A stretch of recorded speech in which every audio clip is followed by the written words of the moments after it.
আসসালামু আলাইকুম এভরিওয়ান। মাত্র ২টি ডিম দিয়ে ব্লেন্ডারে তৈরি করতে পারবেন super soft chocolate loop cake. তাও আবার কোনো রকম চকলেট বা বাটার ছাড়াই।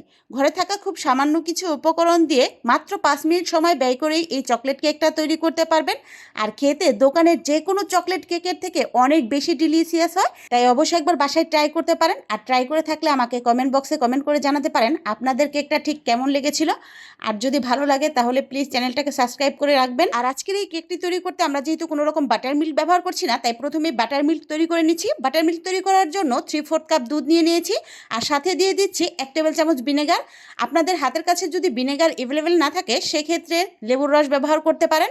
এখন ভিনেগার এবং এই দুধটাকে খুব ভালো করে মিশিয়ে একটা সাইডে রেখে দিব। এভাবে মিশিয়ে একটা সাইডে রেখে দিলেই এটা বাটার মিল্কের কাজ করবে আর এটাই আমরা ব্যাটার ব্যবহার করব। আর আপনাদের হাতের কাছে যদি বাটার মিল্ক অ্যাভেলেবেল থাকে সেক্ষেত্রে বাটার মিল্ক ব্যবহার করতে পারেন। কেকের ব্যাটার তৈরি করার জন্য একটি ব্লেন্ডার জারে প্রথমেই নিয়ে নিচ্ছি 2টি রুম টেম্পারেচারে থাকা ডিম। অবশ্যই চেষ্টা করবেন রুম টেম্পারেচারে থাকা ডিম ব্যবহার করতে। আর যদি ফ্রিজে থাকে সেক্ষেত্রে 1 ঘন্টা আগে বের করে রাখতে পারেন। ময়দা দিয়ে দিচ্ছি 2 কাপ পরিমাণ। ময়দার পরিবর্তে চাইলে এখানে সাদা আটাটাও ব্যবহার করতে পারেন। 1/2 কাপ পরিমাণ কোকো পাউডার দিয়ে দিচ্ছি। চিনি দিয়ে দিচ্ছি 1 কাপ পরিমাণ। কেউ যদি মিষ্টি বেশি খেতে পছন্দ করেন সেক্ষেত্রে চিনির পরিমাণ আরও 1 টেবিল চামচ বাড়িয়ে দিতে পারেন। দিয়ে দিচ্ছি বেকিং পাউডার 1 চা চামচ পরিমাণ। 1/2 চা চামচ পরিমাণ দিয়ে দিচ্ছি বেকিং সোডা। কফি পাউডার দিয়ে দিচ্ছি 1 চা চামচ পরিমাণ।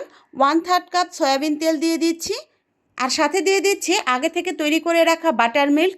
চাইলে আপনারা বাটার মিল্ক এভাবে তৈরি করেও ব্যবহার করতে পারেন অথবা কেনা বাটার মিল্কটাও ব্যবহার করতে পারেন। এখন দিয়ে দিচ্ছি ফুটন্ত গরম পানি। এখানে 1/2 কাপ পরিমাণ ফুটন্ত গরম পানি দিয়েছি।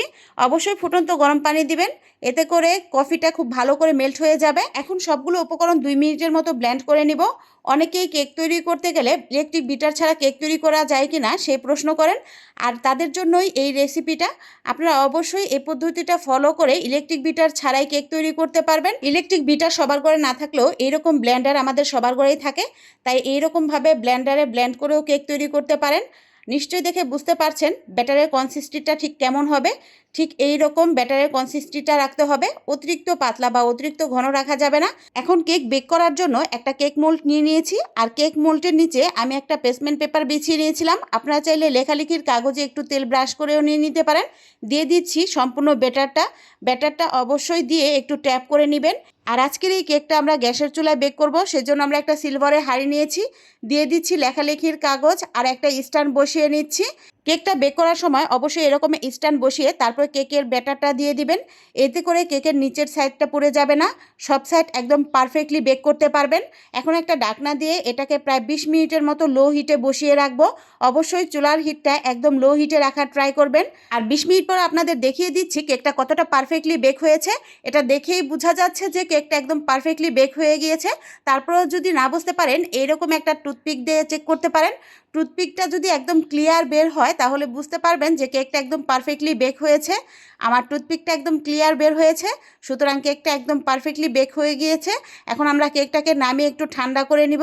একটা নাইফের সাহায্যে কেকের চারপাশে একটু ছাড়িয়ে নিচ্ছি এবং মোল্ড আউট করে দেখিয়ে দিচ্ছি। নিশ্চয়ই দেখে বুঝতে পারছেন কেকটা কতটা পারফেক্টলি বেক হয়েছে আর পেছন সাইডটাও একটু পুড়ে যায়নি।